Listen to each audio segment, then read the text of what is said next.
Story 1. The Frozen Footprints. Aaron Mitchell had been winter camping in the Adirondacks for 15 years. At 42, he was an experienced outdoorsman who knew how to handle extreme cold, build winter shelters, and survive in conditions that would kill most people within hours. He'd camped in -30-degree weather, weathered surprise storms, and once spent 3 days snowed into a snow cave waiting out a blizzard. Winter camping was his passion, his escape from the noise of modern life. On January 8, 2021, Aaron drove to a remote trailhead near Lake Placid, planning a 5-day solo winter camping trip. The weather forecast showed cold but clear conditions, -23 Celsius, no precipitation expected. Perfect for his purposes. He planned to hike 8 miles into the backcountry, set up a base camp near a frozen lake, and spend his time snowshoeing, photographing wildlife, and enjoying the profound silence that only deep winter wilderness could provide. Aaron started his hike at 9:05 a.m., his pack loaded with a 4-season tent, cold weather sleeping bag rated to -40, 10 days of food, a portable stove, and all the emergency equipment he'd accumulated over years of winter expeditions. The trail was challenging. Deep snow, steep climbs, sections where he had to break trail himself. But Aaron was strong and experienced. He reached his intended campsite by 3:30 p.m., giving him plenty of time to set up before dark. The site was perfect. A small clearing near the frozen lake, protected from wind by a stand of pines with good drainage and flat ground for his tent. Aaron went through his setup routine with practiced efficiency, stamping down a tent platform, staking his tent with ice screws, organizing his gear, hanging his food bag from a high branch to protect it from animals. By 5 p.m., he had a solid camp and was boiling water for his freeze-dried dinner. As darkness fell, Aaron sat outside his tent in his insulated camping chair, drinking hot chocolate and watching stars emerge in the crystal-clear sky. The temperature was dropping fast. His thermometer showed -28 Celsius and falling. But Aaron was warm in his expedition-grade clothing, and his tent had a small, safe heating element powered by batteries. He felt content, at peace, exactly where he wanted to be. Around 8:00 p.m., Aaron noticed the footprints. They led from the tree line across the clearing, passing within 10 feet of his tent, and continued toward the frozen lake. They were human footprints, definitely not animal tracks. But they were wrong somehow. Too deep, as if whoever made them was incredibly heavy. And spaced too far apart. The stride length suggested someone at least 7 or 8 feet tall. Aaron stood and walked over to examine them more closely. The footprints were fresh, made within the last hour, based on how crisp the edges were. But that was impossible. He'd been sitting outside his tent for the past 3 hours. He would have seen or heard someone walking past. The snow was deep and crunchy. It would have been impossible to move silently. He followed the tracks with his flashlight. They emerged from the forest, crossed the clearing in a perfectly straight line, and continued onto the frozen lake. Aaron walked to the lake's edge and shined his light across the ice. The footprints continued out onto the lake, visible for about 50 yards before fading into the darkness beyond his light's reach. A sensible person might have been unnerved, but Aaron had seen plenty of strange things in the wilderness. Probably another winter camper had passed through earlier, and Aaron had been too absorbed in his thoughts to notice. The weird spacing and depth were just tricks of the snow and light. Nothing to worry about. Aaron returned to his tent, climbed into his sleeping bag, and read for an hour before turning off his headlamp. He fell asleep quickly, exhausted from the long hike.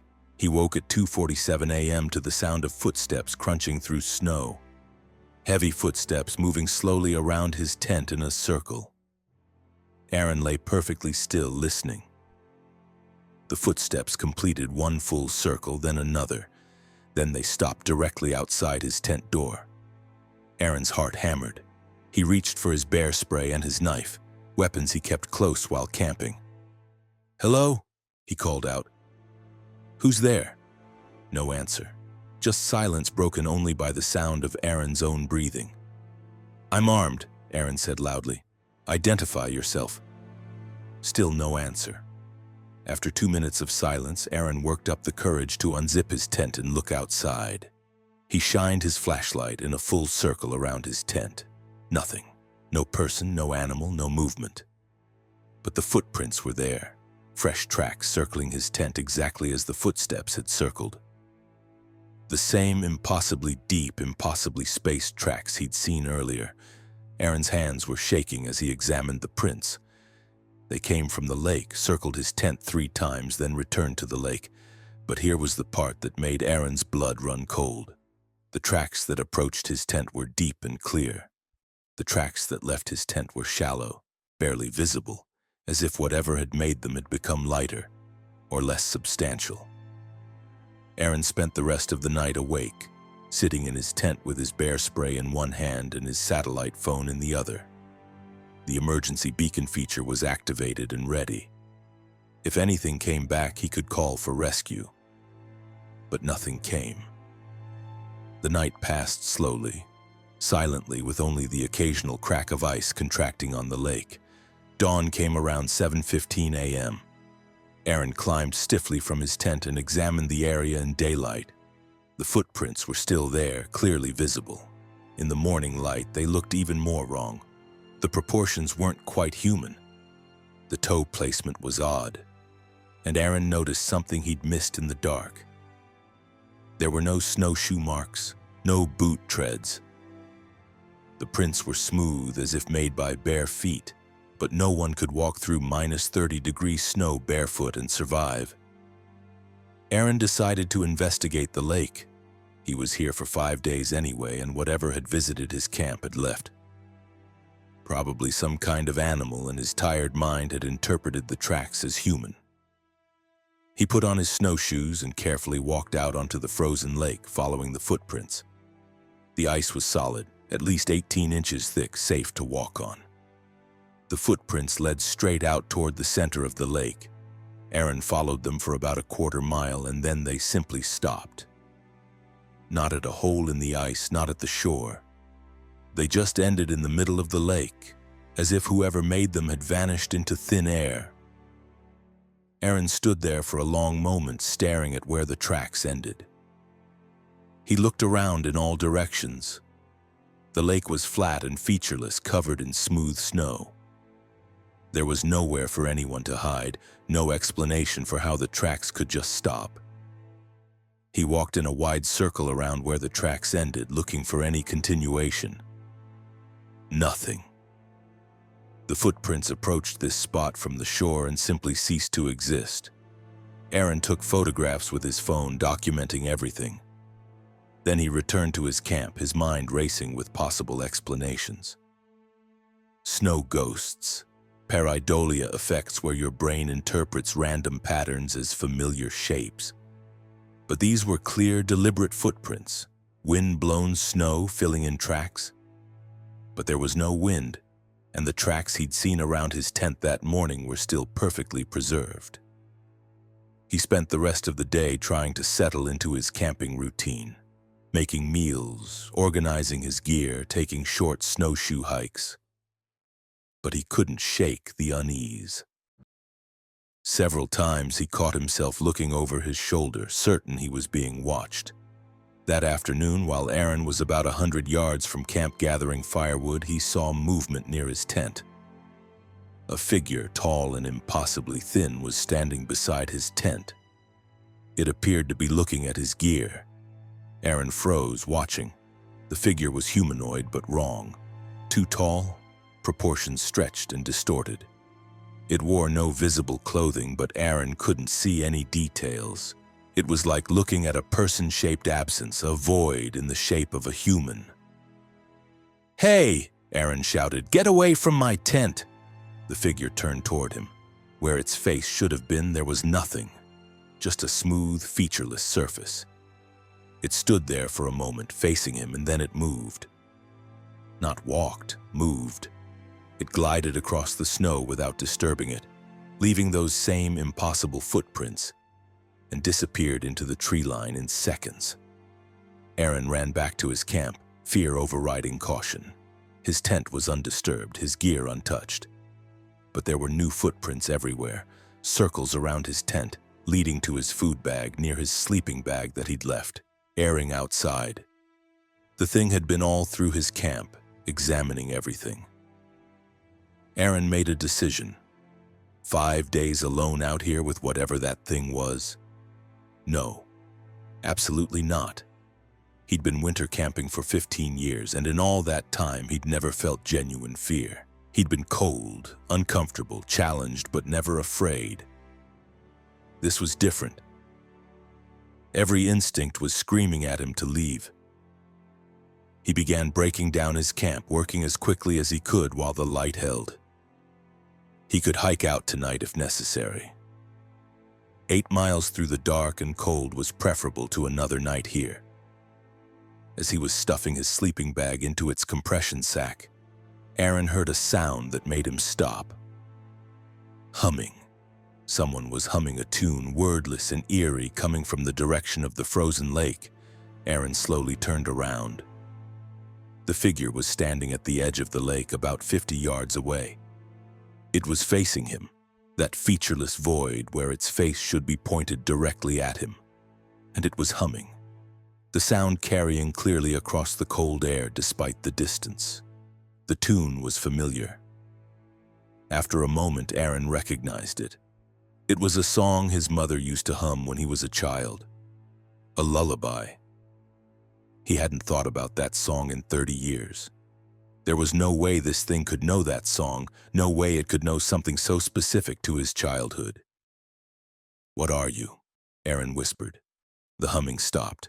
The figure tilted its head at an unnatural angle, too far, neck bending in a way that should have been impossible. Then it spoke, and its voice was Aaron's mother's voice, exactly as he remembered it from his childhood. "Time to come home, Aaron. You've been out in the cold too long."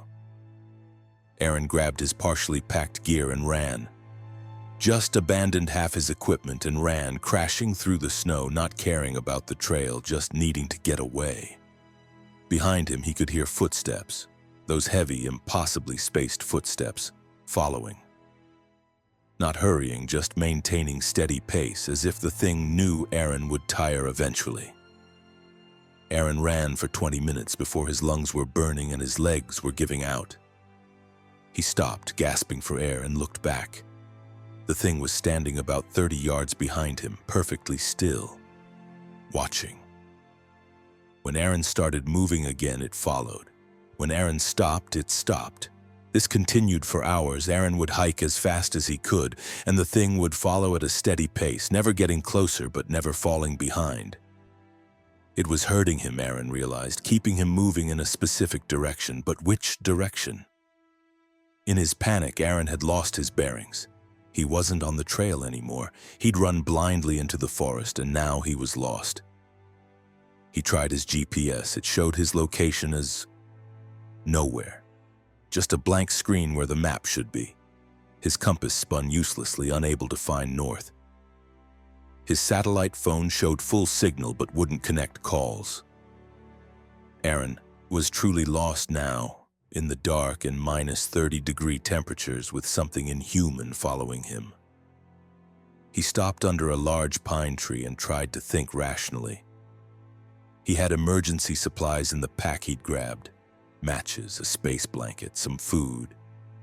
He could survive the night if he stayed put and built a fire. He gathered dead branches and got a fire going, the flames crackling and providing warmth and light. The figure stood at the edge of the firelight, just visible in the dancing shadows. It didn't approach the fire, Aaron noted. Maybe it didn't like the light or heat. Aaron fed the fire throughout the night, keeping it blazing, and the thing never came closer. It just stood there watching with its featureless face, occasionally tilting its head or shifting position.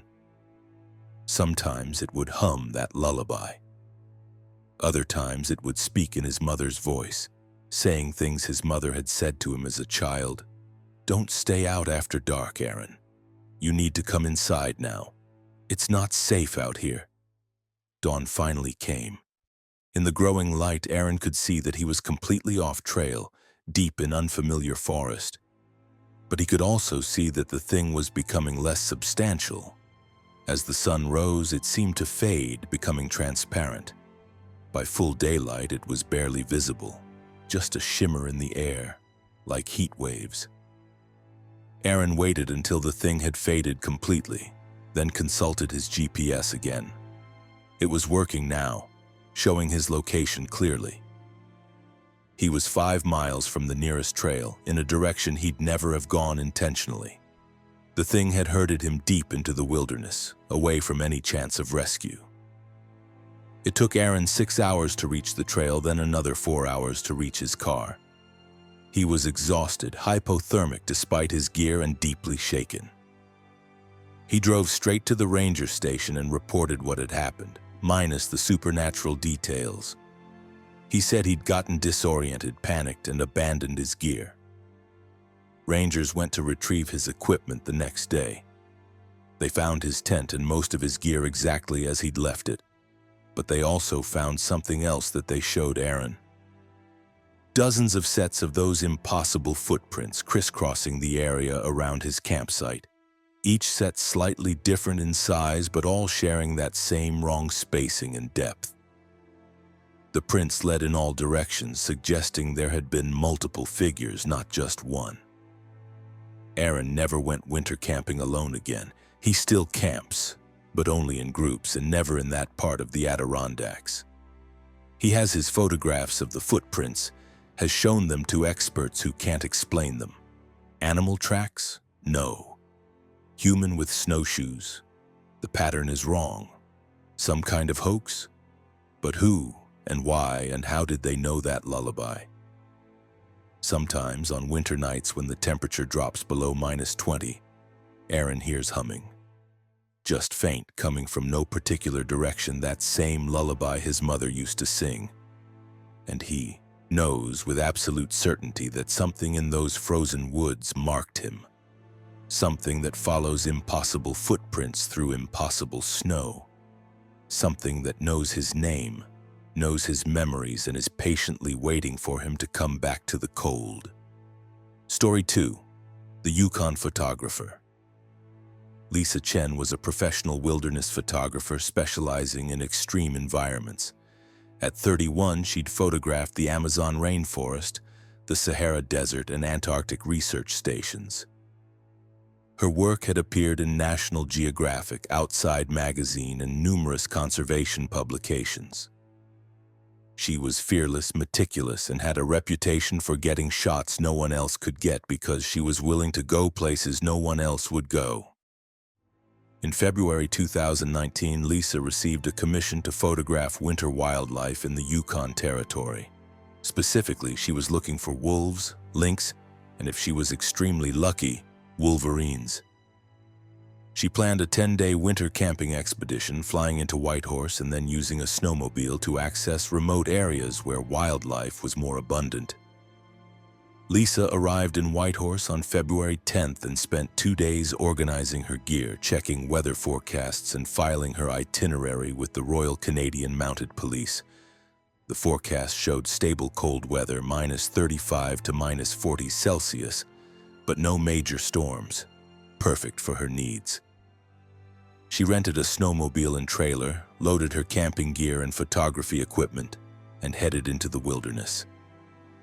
Her plan was to establish a base camp about 60 miles from the nearest settlement, then make day trips from there to photograph wildlife. She'd done similar trips a dozen times in different locations. This was just another job, another wilderness, another challenge. Lisa reached her intended campsite on February 13th, a protected valley with good sight lines and evidence of animal activity. Tracks in the snow, scat, a caribou kill site that looked recent. She set up her heavy-duty winter tent, organized her gear, and spent the afternoon scouting the area for good photography locations. That first night was uneventful. Lisa cooked dinner, reviewed the photos she'd taken during her snowmobile ride in, and went to sleep warm and comfortable in her cold-weather sleeping bag. She'd learned long ago how to sleep well in extreme conditions. The key was good equipment and proper routine. The second day, Lisa hiked about 3 miles from her camp and found exactly what she was looking for: a wolf pack. 6 wolves moving through the snow in single file hunting. She spent 4 hours photographing them, getting incredible shots of the pack working together to track prey. This was why she did this job. These moments of pure wild beauty that most people would never see. She returned to camp as the sun was setting, feeling satisfied and accomplished. 200 excellent photos on her first full day. At this rate, she'd have more than enough material for the commission. Lisa was organizing her camera equipment inside her tent when she heard the sound. A child crying, distant but clear, coming from somewhere in the valley. A child's voice, sobbing in fear and pain. Lisa froze. That was impossible. She was 60 miles from the nearest settlement in the middle of winter in one of the most remote parts of the Yukon. There shouldn't be any children anywhere near here. She grabbed her flashlight and stepped outside. "Hello?" she called. "Is someone there?" The crying continued, seeming to come from multiple directions at once. Lisa's wilderness training kicked in. If someone was genuinely in distress, a lost child, though that seemed impossible, she had a moral obligation to help. But she also knew that strange sounds in the wilderness could be deceptive. Animals could make sounds that mimicked human voices.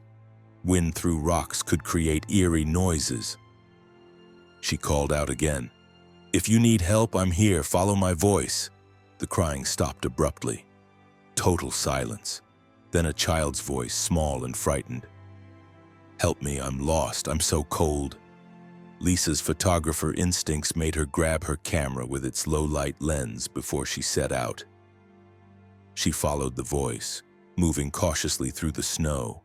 Her flashlight beam cut through the darkness, illuminating trees and rocks and endless white snow. "Keep talking," Lisa called. "I'll find you." "I'm here," the voice said, closer now. "By the big rock. I can't feel my feet anymore." Lisa hurried toward a large boulder formation about 200 yards from her camp. As she approached, her flashlight caught something. A figure, small, child-sized, standing near the rocks. But something was wrong with how it stood, too still, posture too rigid. Lisa slowed, caution overriding her rescue instinct. She raised her camera and looked through the viewfinder, using the camera's night vision capability to get a better look. Through the camera, she could see it clearly. It wasn't a child. It was something else. Something that had the rough shape of a child, but all the details wrong. The proportions were off, limbs too long in some places and too short in others. The face, when it turned toward her, was smooth and featureless except for a mouth that opened far too wide. Lisa stumbled backward, her finger instinctively pressing the shutter button. The camera's flash fired, illuminating the thing in stark white light for a fraction of a second. In that flash, Lisa saw it clearly. A nightmare given form, something that might have been human once but had been twisted into something else. The thing's mouth opened wider and the child's voice came out.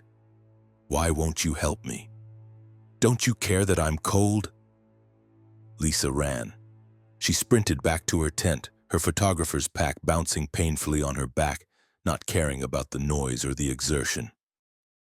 Behind her, she could hear movement, something following her through the snow, keeping pace with her, despite the deep drifts. She reached her tent and dove inside, zipping it shut even though she knew a layer of nylon offered no real protection. She grabbed her satellite phone and tried to call for emergency extraction. No signal. The phone showed full bars but wouldn't connect. She tried her GPS beacon. Same problem, appeared to be working but couldn't actually transmit. Outside, the thing was circling her tent. She could hear it moving, and worse, she could hear it talking. It used different voices now. A woman's voice calling for help, a man's voice asking if anyone was there, an elderly person's voice begging for assistance. Each voice was perfect, convincing, exactly the kind of thing that would make a good Samaritan investigate. Lisa realized what it was doing. It was a lure, a predator that used human voices to attract prey. And she'd almost fallen for it. She sat in her tent, lights off, listening to the thing circle and call out in various voices. This continued for hours. Lisa eventually wrapped herself in her sleeping bag and tried to stay calm, to think rationally. In the morning, she'd pack up and leave. She had 10 days of supplies, but she'd abandon the commission, get back to civilization, and never mention why she'd cut the trip short. But morning didn't come. Lisa checked her watch repeatedly. Hours passed, but the sky outside her tent remained black. She'd gone to bed around 9 p.m. By 3 a.m. there should have been some sign of dawn approaching, but there was nothing.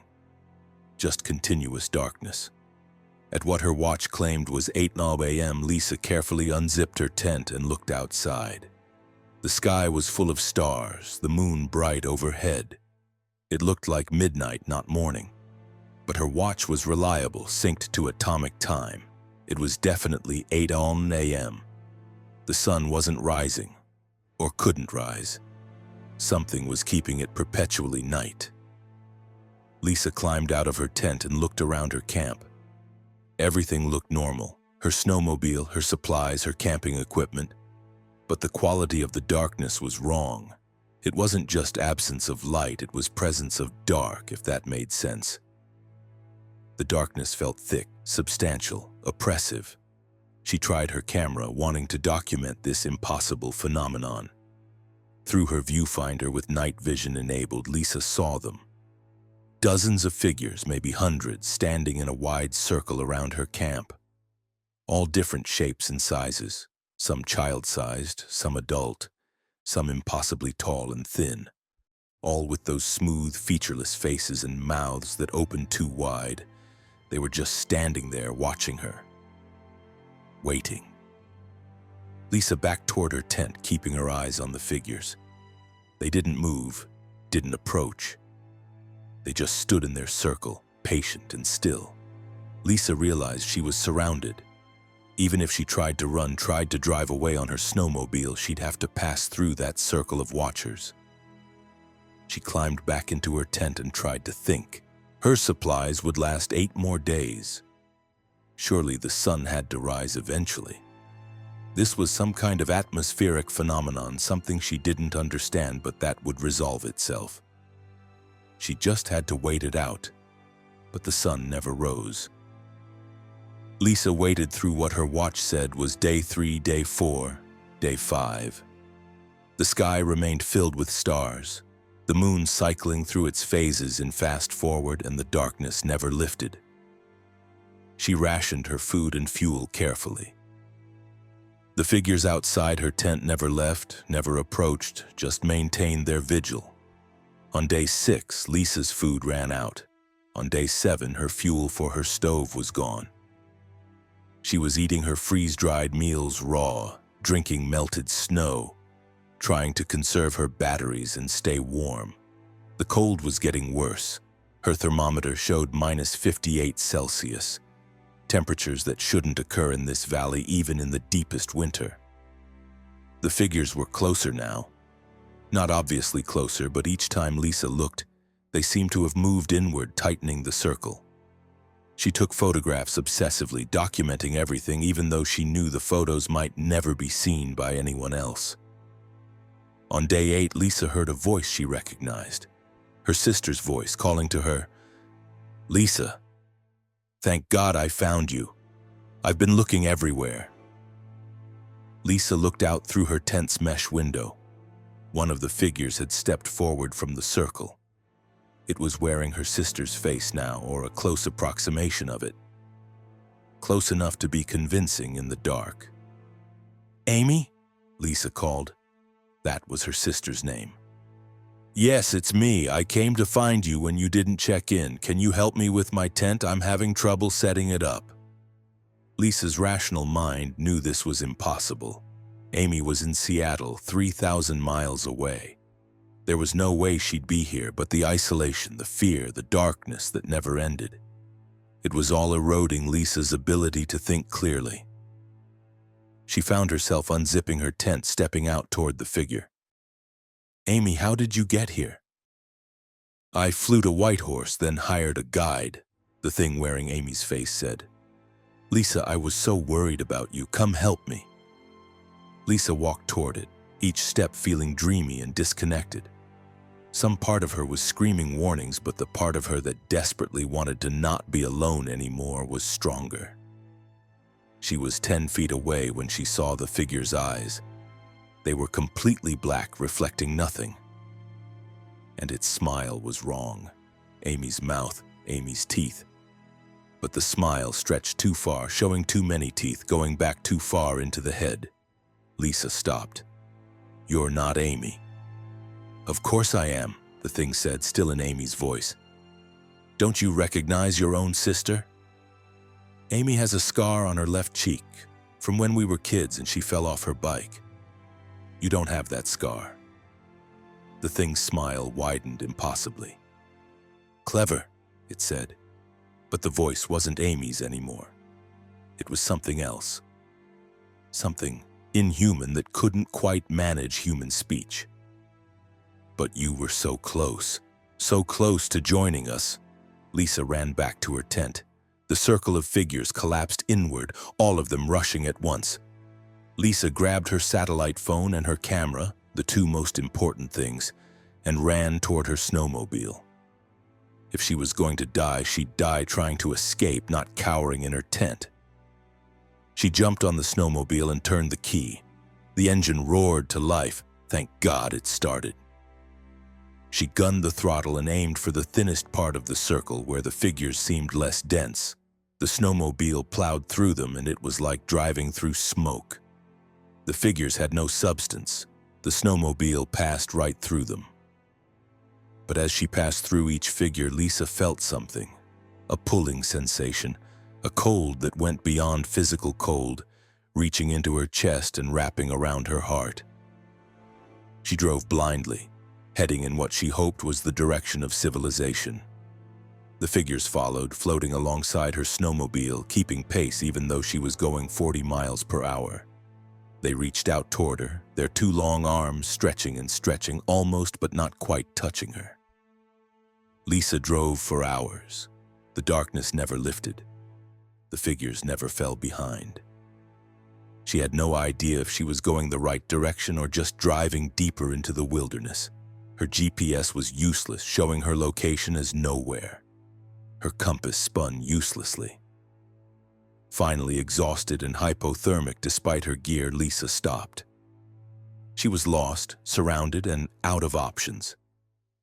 She pulled out her camera and began taking photos of the figures that surrounded her snowmobile. If she was going to die, at least there would be a record. Someone would find her body eventually, find her camera, and see what had happened.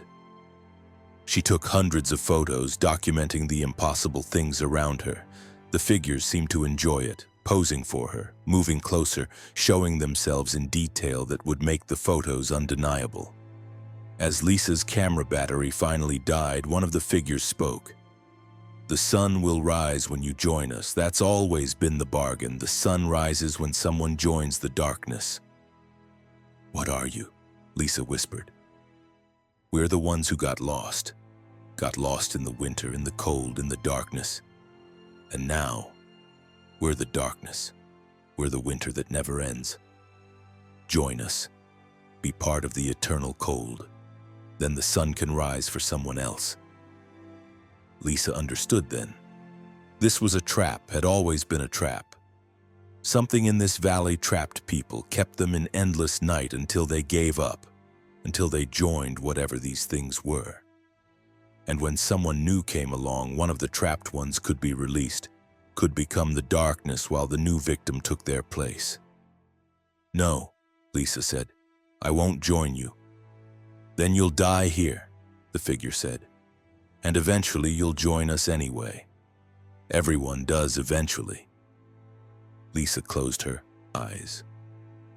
She thought about her sister, her family, her photography, all the beautiful things she'd seen in her travels. She'd lived a good life, seen things most people never would. If this was where it ended, at least it ended while she was doing what she loved, chasing beauty in extreme places. She felt the cold closing in, felt her body shutting down. Hypothermia was setting in for real now. She'd die before dawn if dawn ever came, but she wouldn't join them. She'd fight until the very end. And then she felt warmth on her face. Lisa opened her eyes. The sky was brightening. Dawn was coming. Impossible, but happening. The figures around her were retreating, fading as light touched them. Within minutes, the sun was up and Lisa was alone with her snowmobile in a perfectly normal valley in the Yukon. She checked her GPS. It was working, showing her location clearly. She was only 12 miles from the nearest settlement. She'd been driving in almost the right direction after all. Lisa made it to the settlement, hypothermic and exhausted but alive. She was treated at a small clinic, then evacuated to Whitehorse. Her gear was retrieved from the valley. Her tent, her camping equipment, all of it still there. But when she reviewed the photos on her camera, they showed nothing. Hundreds of images of empty darkness, empty snow, nothing unusual at all. The figures didn't appear in any of them. There was no evidence of anything supernatural, except for one photo. The very last photo she'd taken just before her battery died. It showed a single figure standing close to her snowmobile, and in the figure's hand was something that looked like a sun, a small glowing orb. The figure was offering it to her, holding it out like a gift. Lisa never figured out what that meant, but she knew somehow that she'd been offered a choice. Join them and let the sun rise, or refuse and die in the darkness. She'd refused, and somehow the sun had risen anyway. Maybe someone else in that valley had made a different choice. Maybe someone else had agreed to join the darkness so Lisa could go free. She'd never know. Lisa completed her commission using photos from her first day before everything went wrong. She never mentioned what happened in the valley. She continued her photography career but never took another winter assignment. She works in warm places now, deserts, tropics, Mediterranean climates, because she knows that somewhere in the Yukon, in a valley that doesn't appear on most maps, there's a place where winter can trap you, where darkness can become eternal, where figures wait in the cold, hoping someone will join them so they can finally be free. And sometimes, on particularly cold nights, Lisa feels that pulling sensation again. The cold that reaches past her skin and touches her heart. And she knows that part of her is still in that valley, still surrounded by those figures, still deciding whether to join the eternal darkness. The sun rose for her, but not everyone is so lucky. Story 3. The Avalanche Shelter. Derek and Nicole Hoffman had been married for 8 years and winter camping together for 6. They were both experienced mountaineers in their mid-30s with multiple summit attempts in the Rockies and Cascades under their belts. They knew winter wilderness safety, avalanche awareness, and emergency protocols. When they planned a 4-day winter camping trip in the North Cascades in January 2020, they did everything right, checked avalanche forecasts, filed their itinerary, brought proper emergency gear. They left Seattle on January 18th, driving to the North Cascades National Park and hiking in about 6 miles to reach their planned campsite. The weather was clear, temperatures around -15 Celsius with no storms forecasted, perfect conditions for winter camping.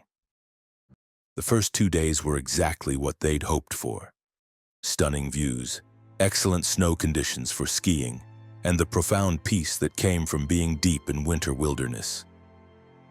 They camped near a frozen alpine lake, cooked elaborate meals on their camping stove, and spent evenings in their tent reading and talking by headlamp light.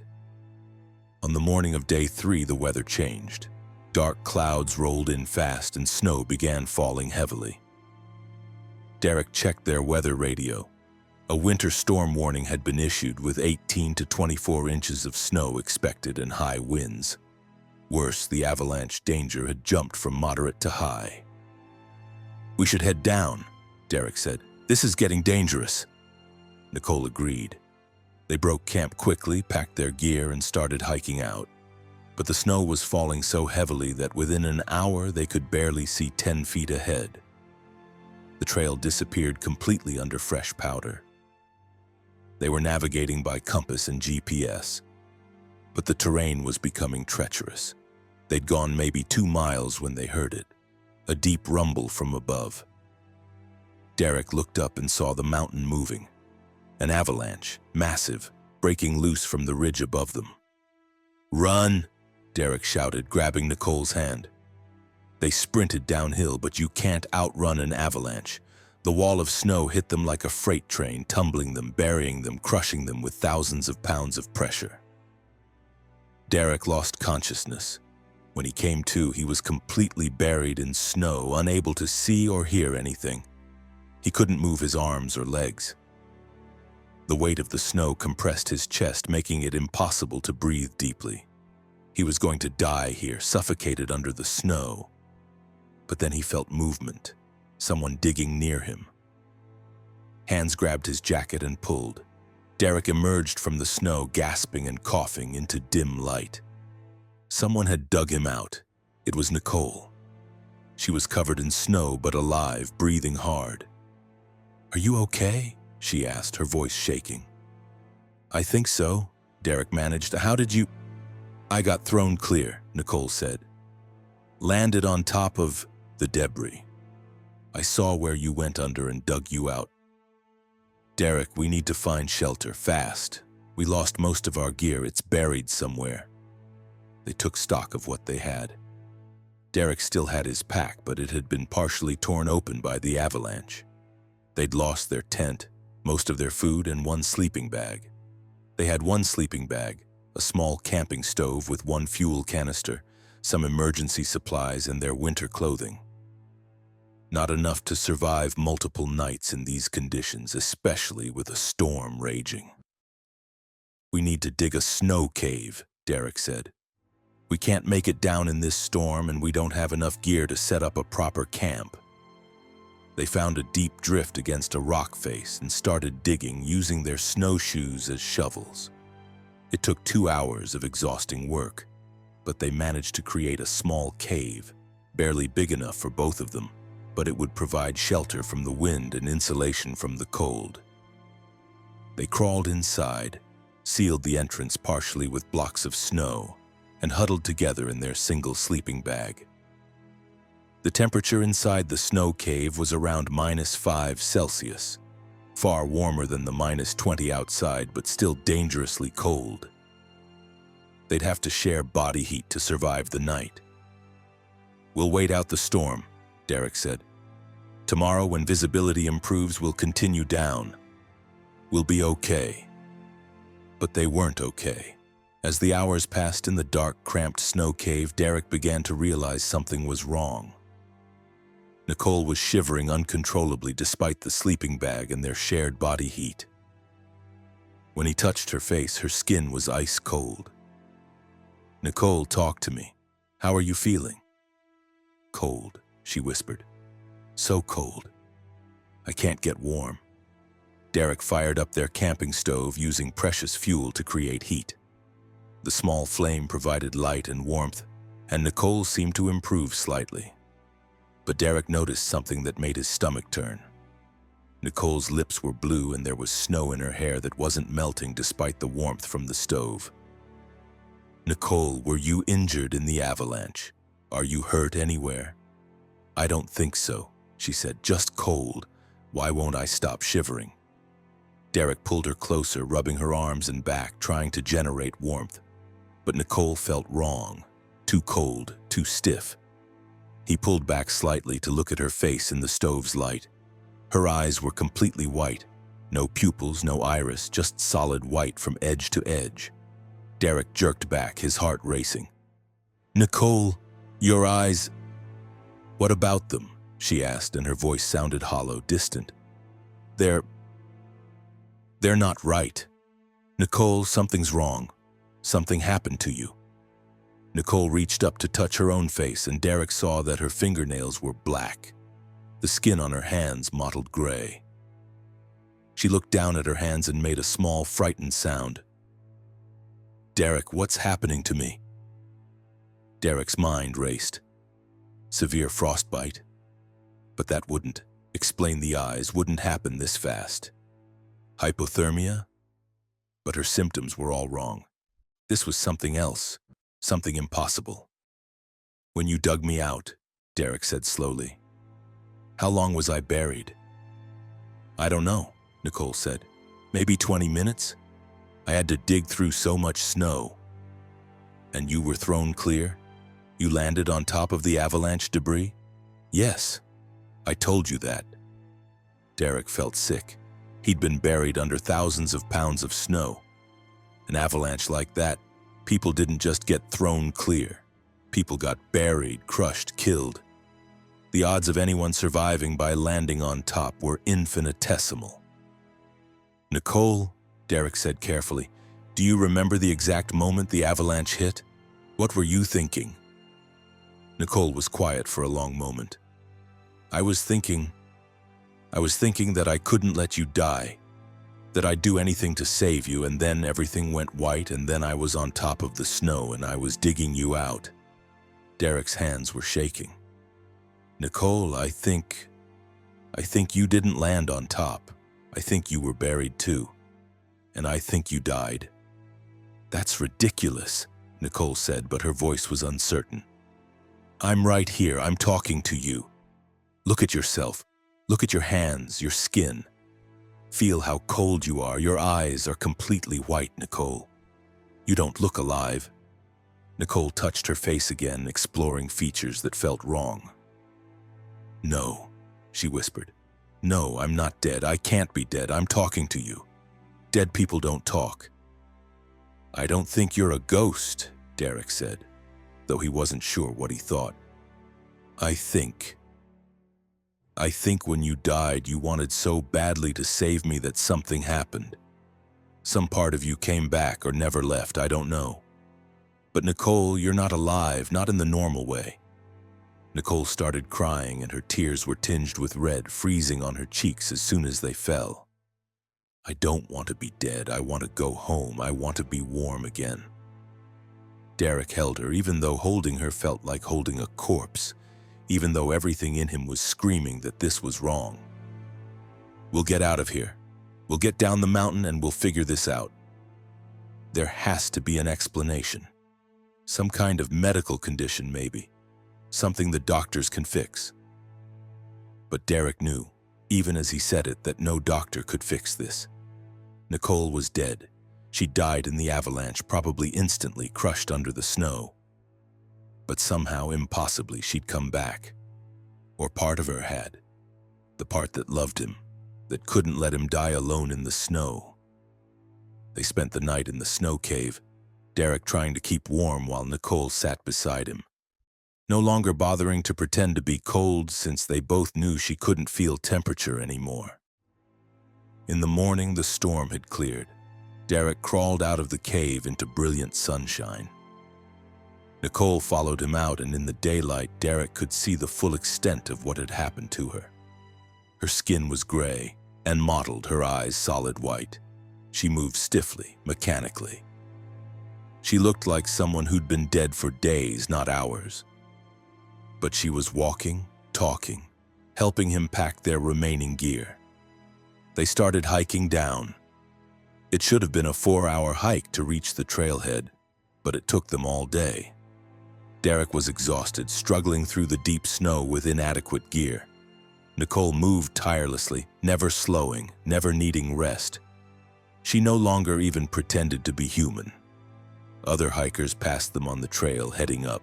Every single one of them stopped, stared at Nicole with expressions of horror, and hurried past without speaking. One woman actually screamed when she saw Nicole's face and ran down the trail as fast as she could. "They're afraid of me," Nicole said flatly.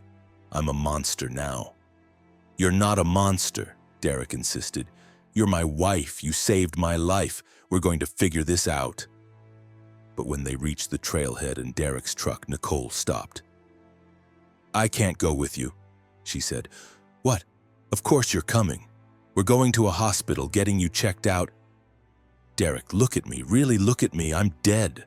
I'm a walking corpse." "If you bring me to a hospital, what do you think will happen? They'll lock me up, study me, cut me apart to figure out how I'm possible. Is that what you want?" "I want you to be okay," Derek said, tears streaming down his face. "I want you to be alive." "I'm not alive," Nicole said gently. "I died in that avalanche. But I loved you so much that I came back just long enough to save you. That's all I was supposed to do, dig you out, make sure you survived. But I held on too long. I stayed when I should have let go. And now I'm trapped like this. Then we'll find a way to fix it. Some kind of treatment or... There's no treatment for death, Derek. There's only letting go." Nicole took his hands in her cold gray ones. "I need you to do something for me. I need you to let me go. Really let me go. Stop holding on to me. Because as long as you hold on, I can't leave. I'm tied to you, to your need for me to be alive. And that's keeping me here in this horrible in-between state." "I can't," Derek sobbed. "I can't just let you die." "I already died," Nicole said. "You're just refusing to accept it. Please, Derek, let me go. Let me finish dying. It's the only kindness you can give me now." Derek wanted to refuse, wanted to grab Nicole and drag her to the truck, take her to every doctor and specialist until someone found an answer. But he could see the truth in her white, sightless eyes. She was in pain, trapped between life and death, held in place by his refusal to accept what had happened. "I love you," Derek whispered. "I love you too," Nicole said. "That's why I came back. And that's why I need you to let me go." Derek closed his eyes and thought about the avalanche. About Nicole buried in the snow, crushed, gone. He thought about her really being gone, about living without her. It was the hardest thing he'd ever done, but he made himself accept it. Made himself let go of his desperate need for her to be alive. When he opened his eyes, Nicole was gone. Not faded away, not walked off. Just gone, as if she'd never been there. The only evidence she'd existed was a set of footprints in the snow leading from the snow cave to where they'd been standing. Derek drove home alone. He reported the avalanche, told the authorities that Nicole had been killed and her body was buried in the debris. Search and rescue went out but found nothing. The avalanche had covered everything, and Nicole's body was never recovered. Derek told people she'd died saving him, which was true. He didn't mention that she'd dug him out after she was already dead, that she'd walked down the mountain with him as a corpse, that she'd been held in the world only by his need for her. Sometimes on winter nights when snow is falling, Derek feels a presence, a cold hand touching his shoulder, a whisper in his ear that sounds like Nicole's voice. He thinks maybe part of her is still there, still checking on him, making sure he's okay. But he doesn't try to hold on to those moments. He lets them pass, lets them fade, because he learned in that snow cave that sometimes the kindest thing you can do for someone you love is to let them go. Even when it's the hardest thing in the world, even when you'd do anything to bring them back. The mountain gave Nicole back to him for a few hours, long enough to save his life. But some gifts come with a price, and the price of keeping the dead among the living is too high for anyone to pay. Derek knows that now, and on the rare occasions when he feels Nicole's presence, he whispers, "I love you. Thank you. But you can rest now. I'm okay. You can rest." and the presence fades, and Derek is alone with his grief and his gratitude and the memory of his wife who loved him so much that she came back from the dead to save him. Some love is strong enough to defy death, but sometimes the strongest love is knowing when to let go. Story 4. The Winter Fisherman. Tom Callahan had been ice fishing on Rainy Lake in Minnesota for 43 years. At 64, he knew every cove, every deep spot, every place where walleye and pike liked to congregate in winter. He'd spent hundreds of nights in his ice fishing house, a small heated shack he'd built himself, comfortable enough to sleep in during multi-day fishing trips. On February 24, 2018, Tom drove his truck onto the lake ice, towing his fishing house on a sled. The ice was thick, 26 inches, more than enough to support his truck and house. He planned to spend 4 days fishing, enjoying the solitude, disconnecting from the world. His wife had died 3 years earlier, and the silence of winter fishing was the only place Tom found peace anymore. He set up his house about a mile from shore in a spot where he'd had good luck before. The house was 8 feet by 10 feet with a bench, a small propane heater, fishing holes drilled through the floor, and all his equipment organized with the care of someone who'd been doing this for decades. Tom got his lines in the water, started his heater, and settled in for the evening. The first day was perfect. Tom caught 6 walleye, including one that was nearly 8 pounds. He cooked dinner on his camp stove, instant ramen with canned chicken, simple but satisfying. He listened to a hockey game on his battery-powered radio and went to sleep around 10:30 p.m., warm and content. He woke at 3:17 a.m. to complete silence. The radio had turned off. The propane heater was off. Even the slight creaking sounds the ice normally made were absent. Total, absolute silence. Tom sat up in his sleeping bag and looked around. His fishing house was lit by his LED lantern, everything looking normal. But the silence was oppressive, unnatural. He'd spent hundreds of nights on the ice and had never experienced silence like this. He checked his heater. It had fuel, but when he tried to restart it, nothing happened. He checked the radio. Fresh batteries, but it wouldn't turn on. His flashlight wouldn't work. Even his LED lantern, which had been on, suddenly went dark. Tom was plunged into absolute darkness and absolute silence. He felt around for his matches, found them, and struck one. The match lit, providing a small flame. In its light, Tom could see his fishing house looked normal. But when he looked down at his fishing holes, he froze. Something was looking up at him from the water. A face, pale and bloated, staring up through the hole in the ice. A drowned person's face, mouth open, eyes white. Tom jerked back, dropping the match. Darkness returned. He fumbled for another match with shaking hands and lit it. He forced himself to look at the fishing hole again. The face was still there, but now it was smiling. Tom scrambled away from the hole, pressing himself against the far wall of his fishing house. The match burned down to his fingers and went out. In the darkness, Tom heard a sound. Water dripping. Something was coming up through the fishing hole, pulling itself out of the water onto the floor of his house. Tom's hands found his tackle box. Inside was a flare gun he kept for emergencies. He pulled it out and fired it toward the ceiling, hoping the flare would provide light and maybe scare away whatever was in his house. The flare burst to life, filling the small space with red light. Tom saw it clearly. A figure soaking wet, dripping water that froze instantly when it hit the floor. It had once been human, but had been in the water too long. The flesh was waterlogged and pale, the features distorted. It was naked, sexless, barely recognizable as having once been a person. It stood at the fishing hole, swaying slightly, that horrible smile still on its bloated face. Water poured from its mouth, from its eyes, from every pore.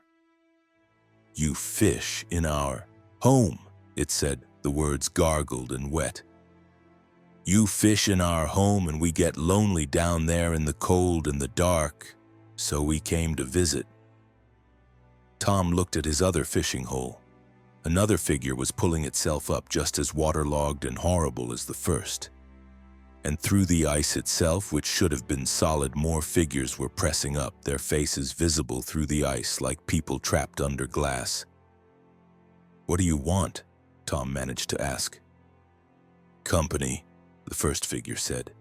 "It's so lonely in the deep water, so cold, so dark. No one to talk to, nothing to do but float and drift and think about drowning. Come down with us, keep us company." "I'm not drowning myself," Tom said, trying to keep his voice steady. "I'm not going in that water." "You don't have to," the second figure said, water streaming from its mouth as it spoke. "We can bring the water to you." The fishing holes began to overflow. Water poured up through them, far more water than should be possible, flooding the floor of Tom's fishing house. Within seconds, the water was ankle deep. Within a minute, it was at Tom's knees and still rising. Tom tried the door of his fishing house. It was frozen shut, wouldn't budge. He threw his weight against it, but it was like the door had been welded closed. The water continued rising, waist deep now, ice cold, so cold it burned. "Come down," the figures sang together, their voices creating a horrible harmony. "Come down to the deep water, come down to the cold and the dark, come down and keep us company forever and ever." Tom took a deep breath as the water reached his chest. His mind was racing. This wasn't possible. Ice fishing houses didn't flood, water didn't pour up through fishing holes, dead things didn't climb out of lakes. This had to be a hallucination, hypothermia-induced psychosis. But the water was real. The cold was real, and Tom was about to drown in his own fishing house in the middle of a frozen lake. The water reached his chin. Tom tilted his head back, trying to keep his mouth and nose above the surface. The drowned figures floated around him, reaching for him with pale, swollen hands. "Just breathe in," they whispered. "Breathe in the water. It hurts for only a moment, and then you're one of us. Then you're never alone again. Forever in the cold water, forever in the dark, but never alone." Tom's survival instinct kicked in. He couldn't break down the door, but he could break through the roof. His fishing house had a thin plywood roof covered with tarp. Tom reached up, planted his feet, and punched upward with all his strength. The roof cracked. Tom punched again, and his fist broke through into the night air. He grabbed the edges of the hole and pulled, ripping the roof open. The drowned figures grabbed at his legs, trying to pull him down, but Tom kicked free and hauled himself up onto the roof of his fishing house. He lay there gasping for air, his clothes freezing solid in the -28-degree air. Below him, he could hear water sloshing and those horrible gargled voices calling, "Come back! Come down to us! Everyone comes down eventually." Tom rolled off the roof onto the ice. His fishing house was dark and silent, no water visible inside anymore. It looked completely normal, as if nothing had happened. Tom crawled away from it, his wet clothes freezing, his body going numb from cold. He needed to reach his truck, needed to get off this lake. But his truck was 100 yards away, and Tom was hypothermic, disoriented, barely able to move. He crawled across the ice, each movement agony, leaving a trail of frozen clothing behind him as his wet things crystallized and fell away. He didn't make it to his truck. Tom collapsed on the ice about 50 yards from his fishing house, unable to go any farther. He lay there looking up at the stars, feeling the cold seeping into his bones, and thought, "This is how I die." Frozen on the ice, hallucinating drowned people dying alone. But then he heard a sound, a snowmobile engine. Headlights cut through the darkness. Someone was driving across the ice, heading toward him. "Help!" Tom tried to call out, but his voice was barely a whisper. The snowmobile stopped next to him. Someone dismounted and bent over him. "Jesus Christ, you're freezing. What happened?" Tom couldn't answer. The person, a man young, maybe 30, was wrapping him in blankets, calling someone on a radio. "This is Unit 7. I've got a hypothermia case on Rainy Lake about a mile off the south shore. Need immediate medevac." The man was a park ranger doing a night patrol to check on ice fishermen. He'd seen Tom's truck and fishing house and come to make sure everything was okay. He probably saved Tom's life. Tom was airlifted to a hospital, treated for severe hypothermia and frostbite. He lost 3 toes and 2 fingers to frostbite, but survived. When he was coherent enough to answer questions, he told investigators he'd fallen through thin ice near his fishing house, gotten soaked, and was trying to reach his truck. It was a lie, but a believable one. The alternative, telling them about the drowned figures, the flooding fishing house, the voices calling him down to the deep water, that would get him psychiatric evaluation, not sympathy. Rangers checked Tom's fishing house the next day. They found it completely dry. No sign of flooding, no water damage. Everything was as it should be except for the hole Tom had punched in the roof. They assumed he'd panicked during a hypothermia episode and damaged his own shelter. Tom never went ice fishing again. He sold his fishing house, his equipment, everything connected to that life. He moved to Florida 6 months later, telling people he wanted somewhere warm for his retirement. But the truth was simpler. Tom couldn't look at ice anymore without seeing faces beneath it. Couldn't look at water without hearing those gargled voices calling him, down to the cold and the dark. He'd looked into Rainy Lake's history after the incident. Over the years, 17 people had drowned in that lake. Boaters, swimmers, people who'd fallen through thin ice. Their bodies hadn't all been recovered. 5 people were still down there, somewhere in the deep water, preserved by the cold. Tom thought about those 5 people often. Thought about them floating in the darkness, trapped under the ice, lonely and cold and desperate for company. Desperate enough to reach out to the living to try to pull them down into the same cold grave. Sometimes, even in Florida, even in the heat and humidity, Tom feels cold water on his skin. Feels pale hands grabbing at his ankles, trying to pull him under. Hears voices calling, "Come down to us, come down to the cold water, everyone comes down eventually." Tom knows they're waiting for him. The drowned ones in Rainy Lake or others like them in other waters. They're patient. They can wait decades, centuries. And one day when Tom dies, from old age, accident, or disease, he knows where he'll end up. In the cold water, in the deep dark. With the others who drowned, waiting for someone new to call down to join them. That's what drowning victims do. They wait in the water they died in, and they call to the living, trying to share their fate, because misery loves company and the drowned are the loneliest souls of all. Tom knows he's marked now. He's been called by the drowned and refused their invitation, but they never give up. They just keep calling, keep waiting, keep reaching up through every body of water he encounters. And someday, when his guard is down, when he's tired or sick or just not paying attention, Tom knows he'll slip, he'll fall, he'll go under, and this time the drowned will make sure he stays down. Story 5, the solo backcountry skier. Vanessa Park was one of the most experienced backcountry skiers in British Columbia. At 38, she'd been skiing since she was 3 years old and had transitioned to backcountry skiing in her early 20s. She was certified in avalanche safety, wilderness first aid, and mountain rescue. She'd skied some of the most challenging terrain in the coast mountains and had never had a serious accident. On March 3, 2021, Vanessa drove to a remote access point in the coast mountains, planning a 4-day solo backcountry skiing trip. Solo skiing was risky. If something went wrong, there was no one to help.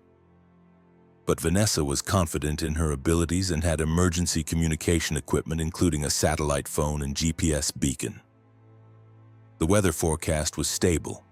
Clear skies, moderate temperatures around -8 Celsius, no storms predicted. Avalanche danger was rated as low to moderate, perfect conditions for backcountry skiing. Vanessa hiked in 6 miles from the trailhead, her skis and camping gear in a specialized mountaineering pack. She reached her planned campsite, a protected bowl with good skiing terrain nearby, by early afternoon. She set up her tent, organized her camp, and did a safety check of the area, identifying escape routes and avalanche terrain. That afternoon, Vanessa made her first ski run. The snow was perfect. Light powder with good base underneath. She skied a moderate slope, testing the snow conditions, feeling the terrain. It was glorious, the kind of skiing that reminded her why she'd devoted her life to this sport. As the sun was setting, Vanessa made one more run. She was skiing down a gentle slope back toward her camp when she saw something that made her stop. A person was standing near her tent, a woman wearing old-fashioned ski clothing, the kind from maybe the 1970s or early 1980s. Vanessa skied down cautiously. She was deep in the backcountry. Encountering another person was unusual but not impossible. Maybe another skier had the same idea about camping in this area. "Hello," Vanessa called as she approached. "Beautiful evening, isn't it?" The woman turned to face her, and Vanessa's greeting died in her throat. The woman's face was wrong, gray and frozen with eyes that didn't move or blink. Her skin had the mottled appearance of severe frostbite, and her lips were blue-black. "You shouldn't be here," the woman said, her voice flat and emotionless. "This is not a safe place." I checked the avalanche forecast," Vanessa stammered. "It's rated low to moderate. I'm certified." "Not avalanches," the woman interrupted. "Something else. This place takes people. Took me. We'll take you if you stay." Vanessa's training kicked in. This woman was clearly in medical distress, severe frostbite, possibly hypothermia-induced psychosis. "Ma'am, you need medical help. I have a satellite phone. Let me call for rescue." "I don't need rescue," the woman said. "I'm already dead. Been dead since 1979, fell into a crevasse right over there." She pointed to a spot about 50 yards away. "My body's still down there, frozen. But sometimes I come back to warn people. Usually they don't listen." Vanessa backed away slowly. This wasn't frostbite or hypothermia. This was something else entirely. The woman looked dead, not dying but dead. Skin too gray, eyes too motionless, body too still. "If you're dead, then how are you standing here talking to you?" The woman laughed, but the sound had no warmth. "I don't know. The mountain does things sometimes, keeps us here, the ones who died. We can't leave, but sometimes we can warn the living. Though it never helps. The mountain always takes what it wants." Vanessa turned and skied away from her camp, away from the dead woman. This wasn't possible. She was hallucinating, experiencing altitude sickness or dehydration or something rational. Dead people didn't stand around giving warnings. But when she looked back, the woman was following her. Not skiing, she had no skis, but gliding across the snow, keeping pace effortlessly. "You can't run from it," the dead woman called. "The mountain will find you no matter where you go." Vanessa skied faster, putting distance between herself and whatever that thing was. She didn't care about her camp, her gear, anything. She just needed to get away. She skied for an hour, taking random turns, going down slopes she hadn't scouted, throwing caution aside in her panic to escape. Finally exhausted, she stopped in a small clearing to catch her breath. That's when she realized her mistake. In her panic, she'd skied into terrain she didn't know, in fading light without paying attention to landmarks. She was lost, and it was getting dark. Vanessa pulled out her GPS. It showed her location, but she was miles from any trail, in a complex area of canyons and ridges. Getting out would require careful navigation, and she couldn't do that in the dark. She'd have to bivvy, sleep out without shelter, using only her emergency supplies. It wasn't ideal, but Vanessa had done it before. She found a sheltered spot under a rock overhang, pulled out her emergency bivvy sack and sleeping bag, and settled in for the night. As darkness fell, Vanessa saw lights in the distance. Small points of light moving through the trees, headlamps maybe, other skiers. "Hello!" Vanessa shouted. "I'm here, I need help!" The lights stopped moving. Then they all turned toward her. There were dozens of them scattered across the mountain. Too many to be a rescue party. And they were moving strangely, not following terrain, but moving in straight lines, passing through trees. The lights began converging on her position. Vanessa grabbed her gear and started moving again, skiing by the light of her headlamp, even though every safety instinct said this was insane. But staying put while those lights approached seemed even more insane. She skied downhill, following the fall line, hoping to reach lower elevation and easier terrain. Behind her, the lights followed. They were getting closer, and now she could hear voices, dozens of voices, all calling her name. "Vanessa! Vanessa Park, stop running, join us!" How did they know her name? Vanessa had told no one she was here. She was completely alone in this backcountry area. One of the lights cut her off, appearing directly in front of her. Vanessa skidded to a stop. The light was attached to a headlamp worn by a man in ski clothing. But like the woman from earlier, he looked wrong. Frozen, dead, mottled gray skin. "You're in our territory now," the man said. "The mountain's territory. We died here, and now we belong to the mountain. And the mountain is hungry. Needs new souls to add to its collection." "I don't belong to any mountain," Vanessa said, trying to ski around him. But more figures appeared, surrounding her. Dozens of them, all wearing old-fashioned ski clothing from different eras, all with that same dead, frozen appearance. They formed a circle around her, lights pointing inward. "Everyone who comes here belongs to the mountain," a woman's voice said. "Some of us died in avalanches, some in crevasses, some just got lost and froze. But we all belong to the mountain now, and you will too." Vanessa looked around desperately for an escape route. The circle was tight, but there was a gap between two of the figures. She aimed for it and pushed off, skiing as fast as she could. The figures didn't try to grab her. They just watched as she passed through the circle. And then Vanessa understood why. She was skiing straight toward a cliff edge. She tried to stop, but her momentum was too great. She went over the edge, falling, the ground rushing up to meet her. Vanessa had one clear thought. "I'm going to die. This is how it ends." But instead of hitting rock, she fell into deep powder snow, a massive drift that had accumulated at the base of the cliff.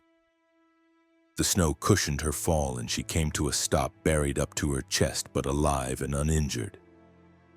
Vanessa dug herself out and looked up. The cliff she'd fallen from was at least 50 feet high. She should be dead or severely injured. Instead, she was fine. The mountain should have killed her, but something had saved her. Maybe the dead skiers didn't actually want to kill her. Maybe they were trying to warn her, to scare her into leaving. Or maybe the mountain was playing with her, drawing out her fear before it finally took her. Vanessa checked her equipment. Her satellite phone was still working. She activated her emergency beacon and called for rescue. The operator said they'd dispatch a helicopter at first light, approximately 6 hours away. Vanessa just had to survive until dawn. She dug a snow cave for shelter and climbed inside. The dead skiers' lights were visible outside, scattered across the mountain like fallen stars. They didn't approach her cave, just maintained their positions, watching. Vanessa tried to stay awake, but exhaustion overwhelmed her. She dozed off sometime around 3 a.m. She woke to silence. The lights outside were gone. Dawn was breaking, painting the snow pink and gold. Vanessa crawled out of her cave and looked around. She was in a different location than where she'd dug the cave. Somehow, while she slept, she'd been moved, or the mountain had rearranged itself around her. She heard the helicopter before she saw it, the distinctive thump of rotor blades echoing off the peaks. The rescue helicopter descended and a team rappelled down to reach her. "Vanessa Park?" the lead rescuer asked. "We got your emergency signal. Are you injured?" "No," Vanessa said. "I got lost. Had to bivvy overnight. I'm okay." They loaded her into the helicopter and lifted off. As they gained altitude, Vanessa looked down at the mountain. In the morning light, she could see her campsite from the first day. Her abandoned tent a tiny orange speck. And scattered across the mountain were dark shapes, bodies, dozens of them, partially visible in the snow. The dead skiers she'd seen now returned to their frozen graves. "Do you see those?" Vanessa asked the rescuer. "The bodies down there?" The rescuer looked where she was pointing. "I don't see anything."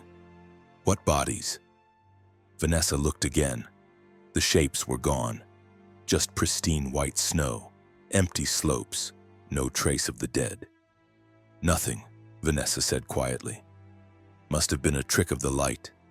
But she knew what she'd seen. The mountain kept them, all the people who died on its slopes. Kept them trapped, unable to move on, forced to relive their deaths over and over. And the mountain wanted to add her to its collection. Vanessa never skied alone again. She never returned to that part of the coast mountains. She still skis, but only in groups, only in patrolled areas, never venturing into true backcountry. Because she knows the mountain is waiting for her. Patiently, eternally waiting. Mountains don't forget. And the souls trapped in its snow and ice remember her. Remember that she almost joined them. Sometimes, on particularly cold nights, Vanessa dreams of skiing. In the dreams, she's back in that bowl, surrounded by lights, surrounded by the dead. And they're all saying the same thing. "You escaped this time, but everyone returns to the mountain eventually. Everyone who's been marked will be waiting, the mountain will be waiting, and next time, there won't be a snowdrift to catch your fall. Next time, you'll join us forever in the frozen dark." Vanessa wakes from these dreams covered in sweat despite the cold, her heart racing. She knows they're right. The mountain marked her, claimed her, and even though she escaped, part of her is still there. Part of her will always be there, skiing those endless slopes surrounded by the dead, waiting for the moment when the mountain finally takes what it's owed. Some places don't let you leave. Not really. They hold on to a piece of your soul and they call to it, drawing you back. The mountain is patient. It's been there for millions of years. It can wait a few more decades for Vanessa to return. And someday, willingly or not, she will. Everyone returns to the mountain. Everyone.